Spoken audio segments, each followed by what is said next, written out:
तो hello and good afternoon everyone, कैसे आप सभी लोग। उम्मीद करता हूँ आप सभी लोग बहुत अच्छे से होंगे, आपकी पढ़ाई अच्छे से चल रही होगी। तो गाइस आज हमारा लेक्चर 4 होने वाला है। स्टार्टिंग के 3 लेक्चर्स में हम लोगों ने क्या बात की। फर्स्ट लेक्चर में हम लोगों ने पूरा ऑल ओवर चैप्टर देखा, किस तरह का कैरेक्टर है, किस तरह का नेचर है इस चैप्टर का, इस चैप्टर में क्या कुछ देखने को मिलने वाला है। ये सारा का सारा डिस्कशन रहा कि महात्मा गांधी जो है इंडियन सिविलाइजेशन और कल्चर के बारे में क्या जानते हैं, क्या समझते हैं। हमने इसको पूरा का पूरा एक बार में एक समरी की तरह देखा।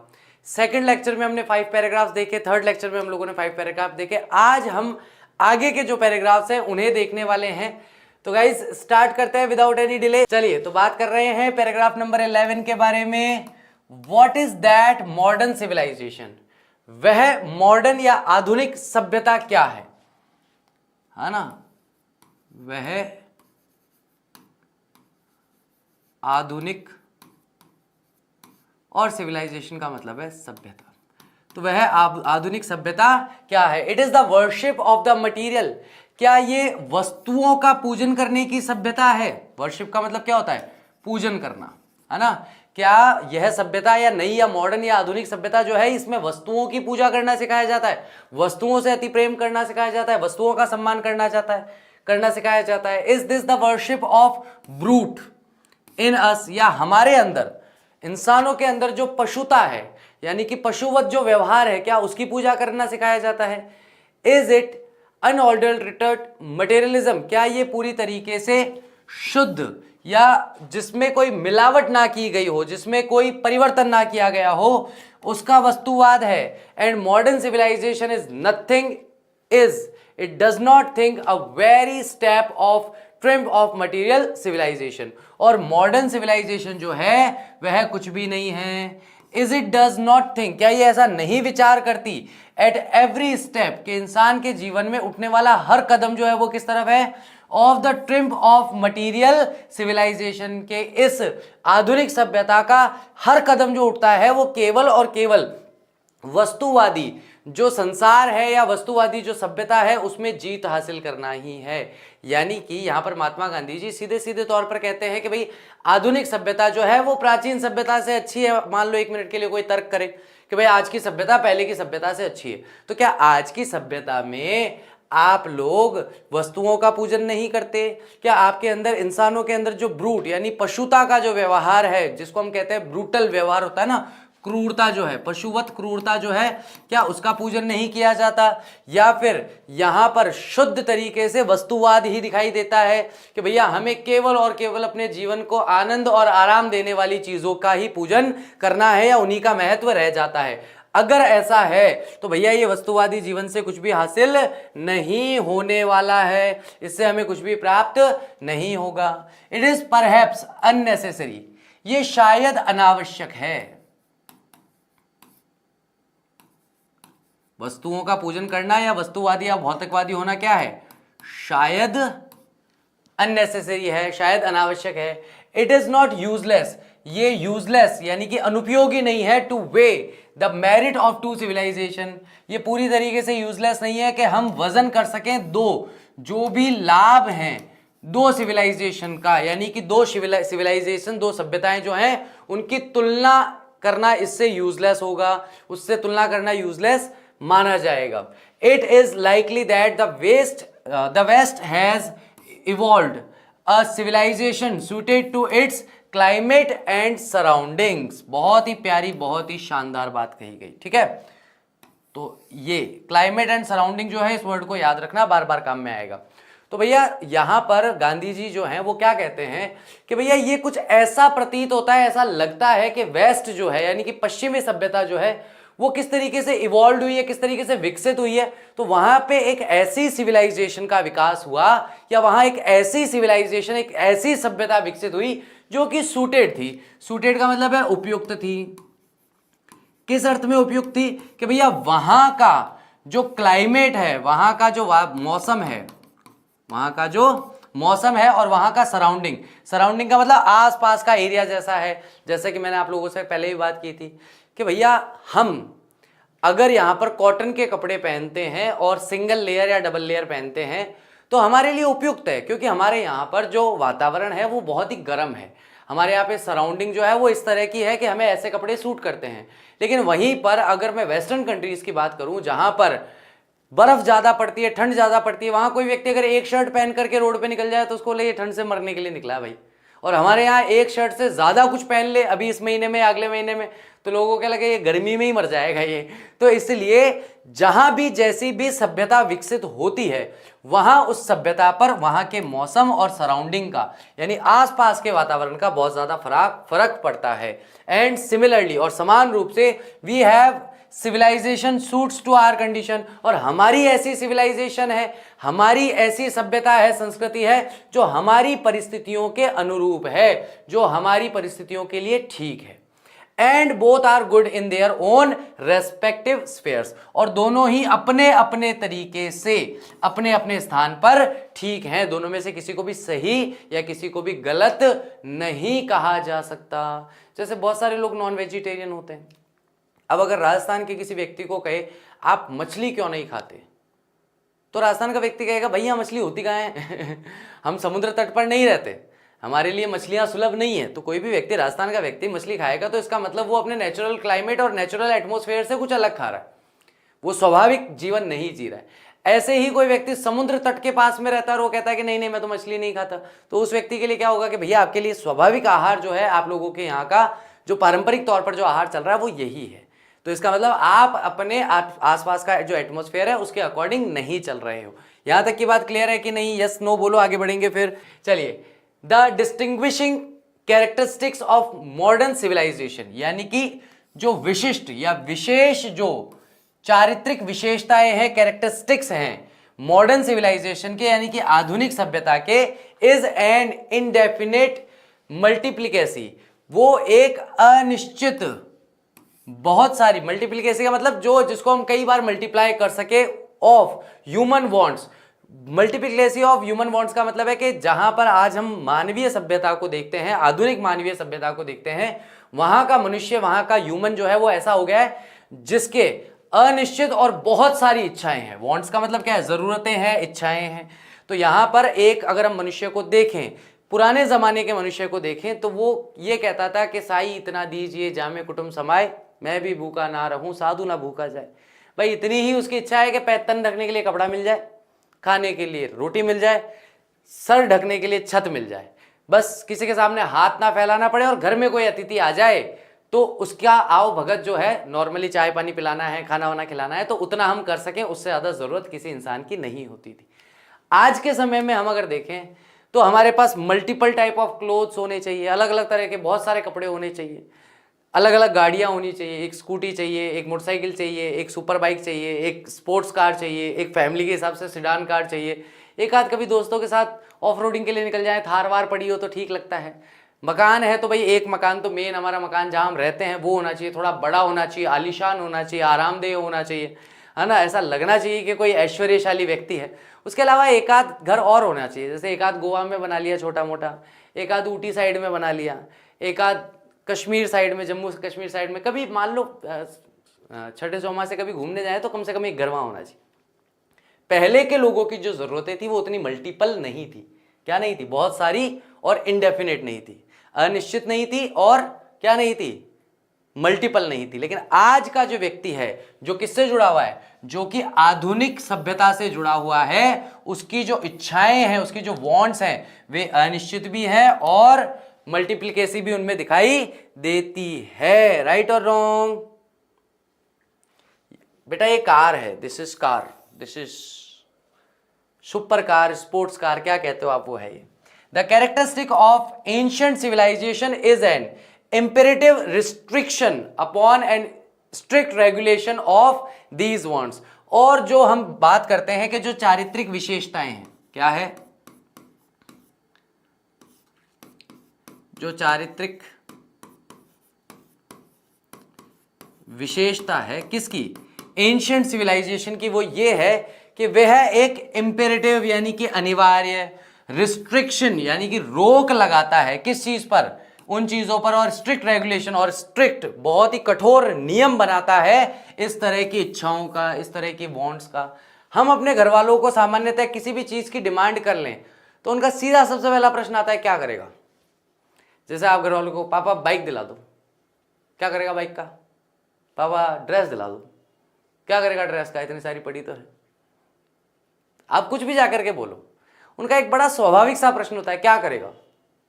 छोड़ ना, रहने दे, काई में चाहिए, जरूरत ही नहीं है। आपके पास ऑलरेडी 3 घड़ी पड़ी है, आप पापा बोलोगे पापा देखो मेरे पास एक पट्टे वाली पड़ी है, एक स्पोर्ट्स वाली पड़ी है, एक मुझे स्मार्ट वॉच दिला दो, तो सीधा घर वालों का पहला जवाब आएगा, क्या करेगा स्मार्ट वॉच का? क्योंकि वो हर चीज में एक चीज पर बहुत ज्यादा ध्यान देते हैं।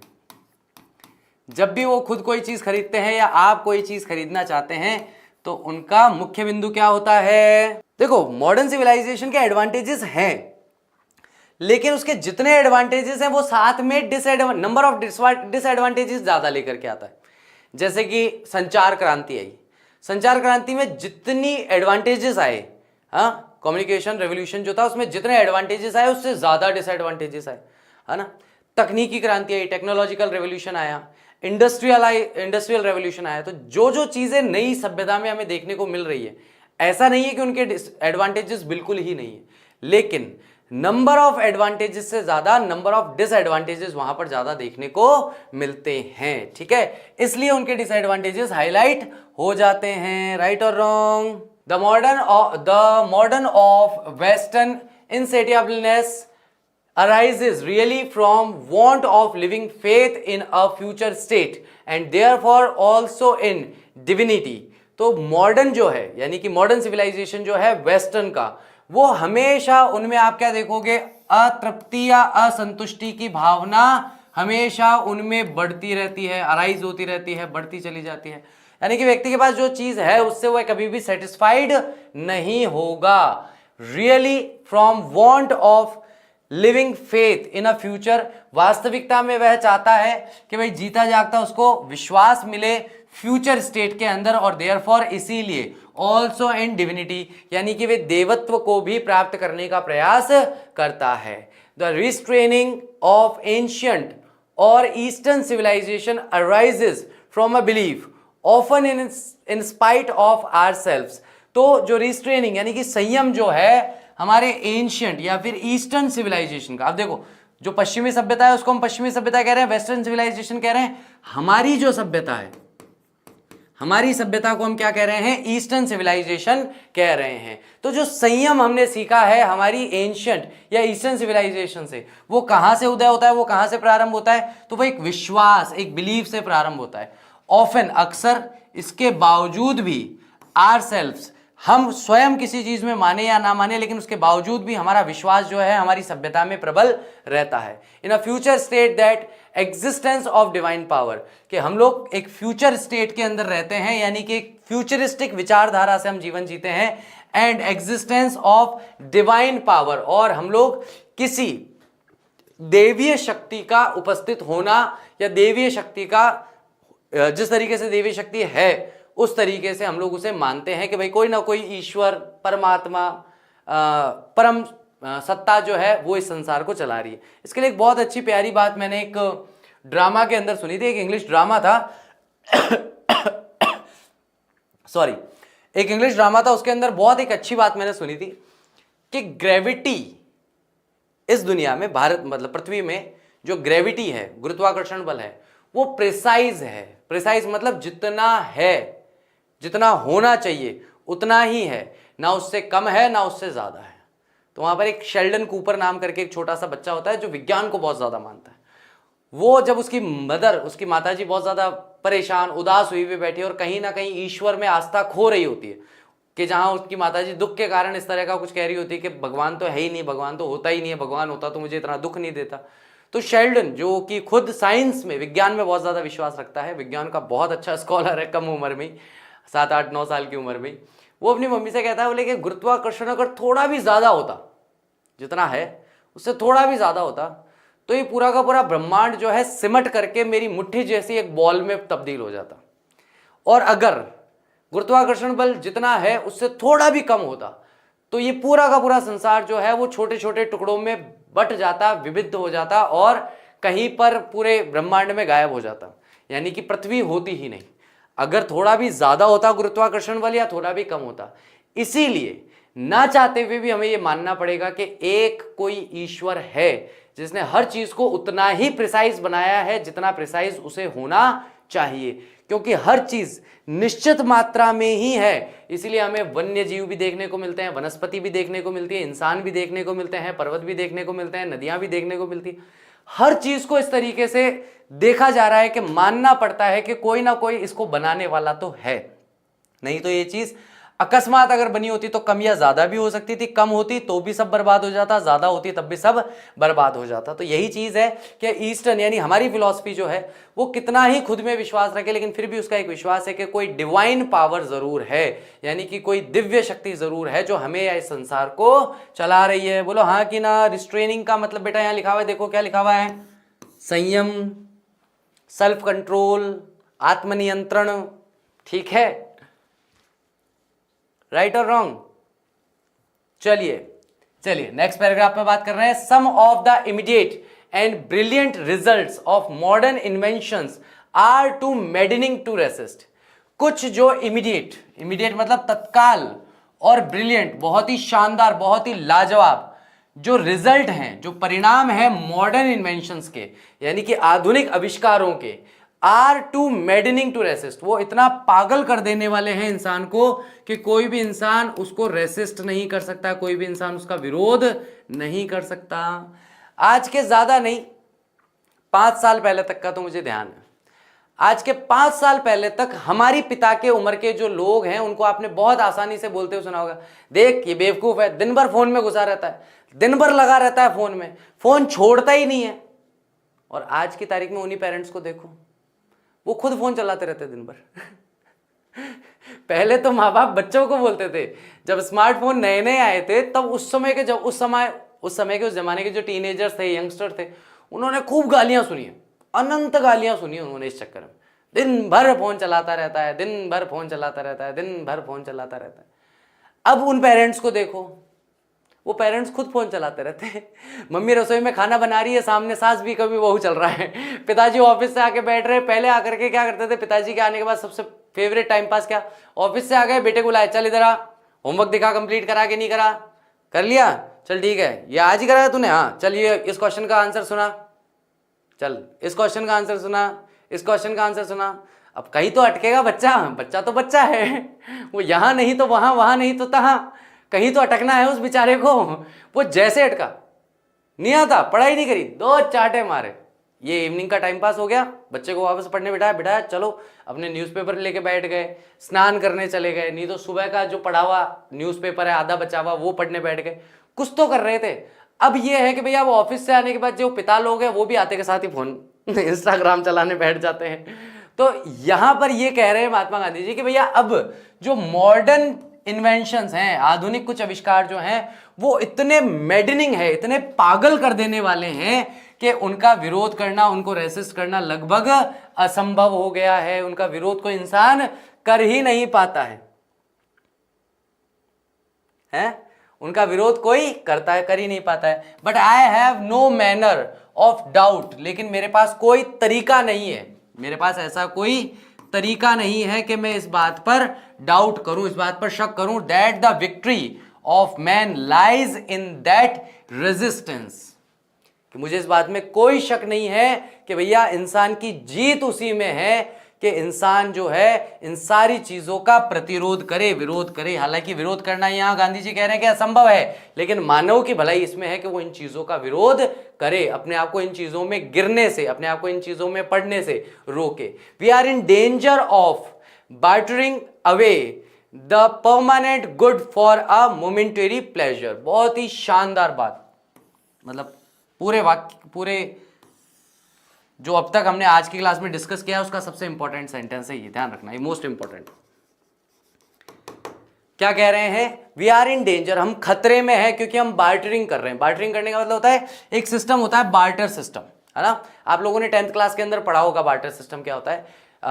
वस्तुओं के वस्तु विनिमय कहा जाता है कि वस्तु या सेवा के प्रति वस्तु या सेवा के माध्यम से ही किसी को भुगतान करना। मान लीजिए आप में से किसी के पिताजी किसान हैं, वो मेरे पास आते हैं कि सर मेरे बच्चे को पढ़ा दो। मैं कहूँगा ठीक है साहब पढ़ा दूंगा, आप मुझे क्या करना, आप मुझे 20 किलो अनाज दे देना। तो अब क्या हुआ, वस्तु की जगह मैंने सेवा की जगह वस्तु का मांग कर ली कि मैं आपको सेवा दूंगा, उसकी जगह आप मुझे वस्तु दे देना। तो ये वस्तु विनिमय कहलाता है, ये बार्टर सिस्टम कहलाता है। जब हमारे समाज के अंदर, हमारे संसार के अंदर जब मुद्रा या किसी भी तरीके का रुपया पैसा जो है, जब तक ये सम्मिलित नहीं हुआ था, तब तक बार्टर सिस्टम ही ज्यादा चलता था। ठीक है, आप मेरे घर में ये काम कर देना, मैं आपके घर में वो काम कर दूंगा। जैसे बार्टर सिस्टम में अभी रिसेंटली लास्ट ईयर एक गांव में देख करके आया था मैं, कुछ छुट्टियों का कुछ समय था, गाँव बिताने के लिए गया था। वहां जाकर मैंने देखा तो एक पूरा मोहल्ला जैसा है गाँव का, तो उसमें सब लोग क्या करते हैं कि आप है ना हमारे खेत पे आज चलो, आज हमारे खेत की पूरी कटाई कर लेंगे। तो 5, 6, 7 घर के लोग एक ही खेत में जाकर के एक ही खेत को काट देते पूरा। अगले दिन सेकंड पड़ोसी का नंबर कि आज अपन सब मिलकर के इसके खेत पे चलेंगे और पूरा खेत काट देंगे। फिर तीसरे का नंबर कि आज अपन सब मिलकर के इसके खेत पे चलेंगे। तो एक एक व्यक्ति को एक एक को अपना काम नहीं करना पड़ रहा, बस व्यक्ति क्या सोच रहा है कि तुम सब आकर के मेरा खेत कटवा दो, मेरे खेत की फसल कटवा दो, फिर जब तुम्हारे खेत की फसल काटने की बारी आएगी तो मैं भी तुम्हारे वहां आके काम करूंगा। ना मैं तुमसे पैसा ले रहा हूं, ना मैं तुम्हें पैसा दूंगा फसल काटने का। तुम मेरे यहां फसल कटवा दो और मैं तुम्हारे यहां फसल कटवा दूं। इसके लिए बार्टर सिस्टम समझने के लिए सबसे शानदार तरीका क्या है, मैं अपनी पीठ नहीं खुजा सकता, हाथ नहीं पहुंचेगा ना, तो भाई आप मेरी पीठ खुजा दो, मैं आपकी पीठ खुजा दूंगा।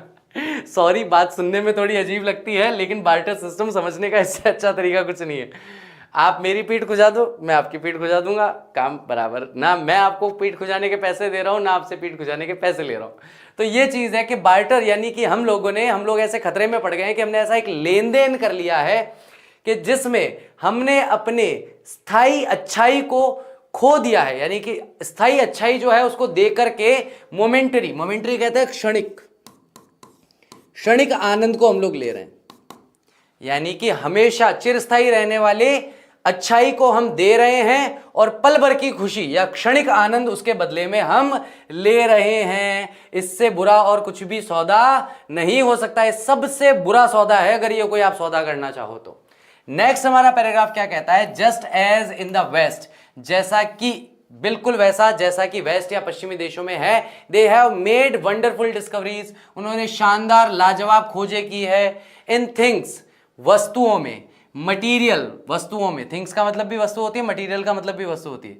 सिमिलरली बिल्कुल सेम तरीके से Hinduism had made still no more marvellous discovery in things of religion. तो हिंदुइज्म जो है उन्होंने अभी भी ज्यादा से ज्यादा लाजवाब, शानदार, अद्भुत डिस्कवरीज की हैं इन थिंग्स ऑफ रिलीजन। किन चीजों में की है, जैसे कि धार्मिक चीजों में, of the spirit of the soul, कि भाई मन को मजबूत कैसे किया जाए, उस विषय को लेकर के और ज्यादा से ज्यादा तरक्की की है। जैसे कि वेस्ट ने वस्तुओं को खोजने में, शानदार वस्तुओं का निर्माण करने में और उनकी खोज करने में अपने आप को बेहतर किया है, वैसे ही हिंदुइज्म ने, वैसे ही भारतीय सभ्यता या संस्कृति ने हम अपने मन को कैसे मजबूत करें उसको बेहतर से बेहतर करने का प्रयास किया है। अलग अलग समय पर अलग अलग शिक्षाविद आए हैं, अलग अलग समय पर अलग अलग लोग आए हैं। चलिए तो नेक्स्ट बात करते हैं, पैराग्राफ नंबर 16 देख रहे हैं। But we have no eye for these great and fine discoveries, लेकिन हमारी कोई ऐसी आंखें नहीं है जो इन महान और लाजवाब शानदार डिस्कवरीज यानी खोजों को देख सके।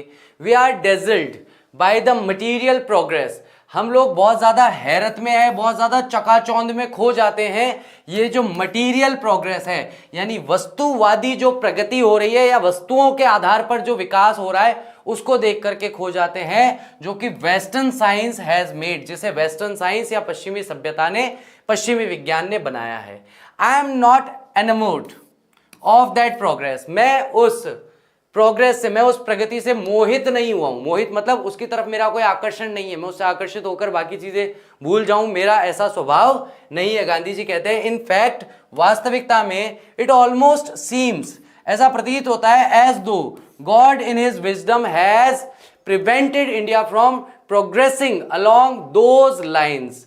ऐसा लगता है, ऐसा लगभग प्रतीत होता है कि भगवान जो है, हम अपनी बुद्धिमत्ता से, इंसानों को भगवान ने क्या दिया, बुद्धि दी है, हैज प्रिवेंटेड, जिसने रोका है इंडिया को, from progressing along those lines, के इंडिया जो है इन लाइन्स में आगे ज्यादा प्रोग्रेस करे, so that it might fulfil its special mission of resisting the onrush of materialism.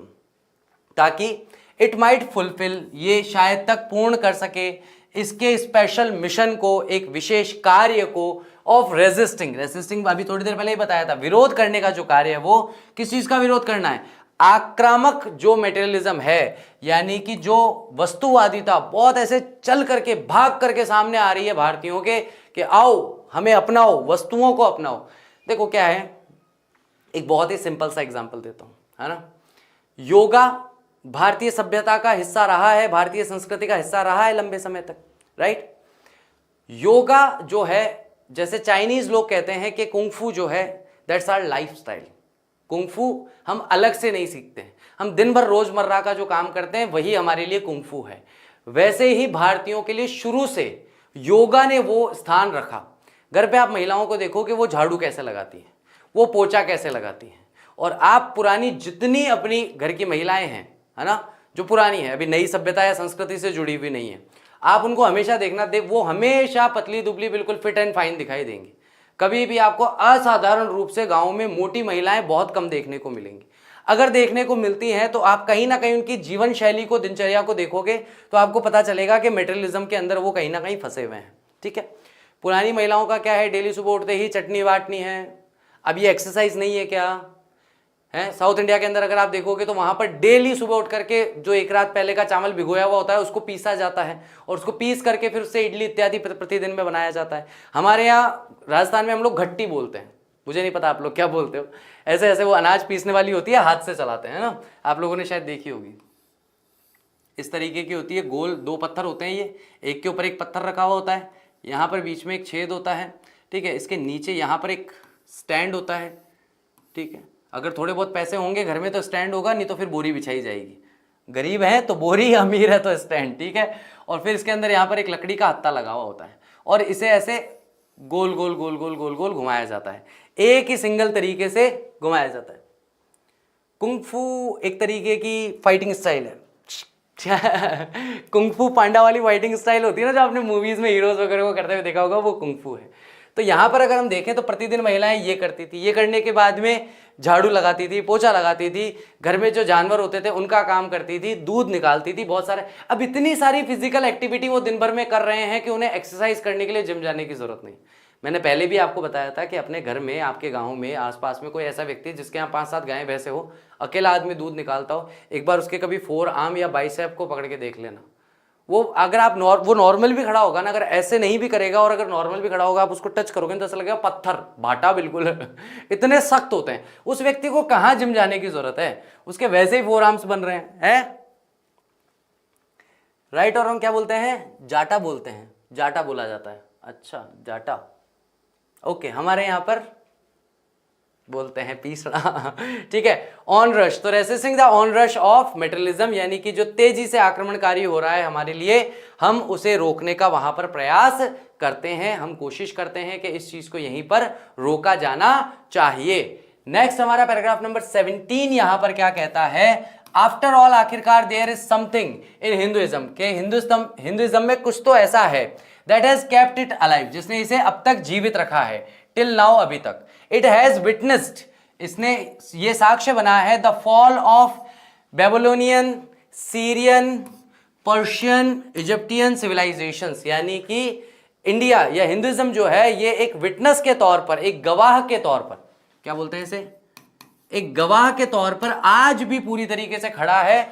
कैसे, बेबीलोनियन जो सिविलाइजेशन थी वो खत्म हो गई, सीरियन जो सिविलाइजेशन थी वो खत्म हो गई, पर्शियन सिविलाइजेशन खत्म हो गई, इजिप्टियन सिविलाइजेशन जो है वो खत्म हो गई। फॉल का मतलब होता है यहां पर, फॉल का मतलब है इन सभी सिविलाइजेशंस का पतन भारत ने खड़े होकर देखा है। Cast a look around you, अपने चारों तरफ एक नजर डालो। वेयर इज रोम, आज की तारीख में रोम या रोम सभ्यता कहां है। वेयर इज ग्रीस, ग्रीस सभ्यता कहां है। Can you find today anywhere, क्या आज ये सभ्यताएं आपको कहीं दिखाई देती है। द इटली ऑफ गिबलिन, गिबलिन की जो इटली है वो कभी दिखाई देती है।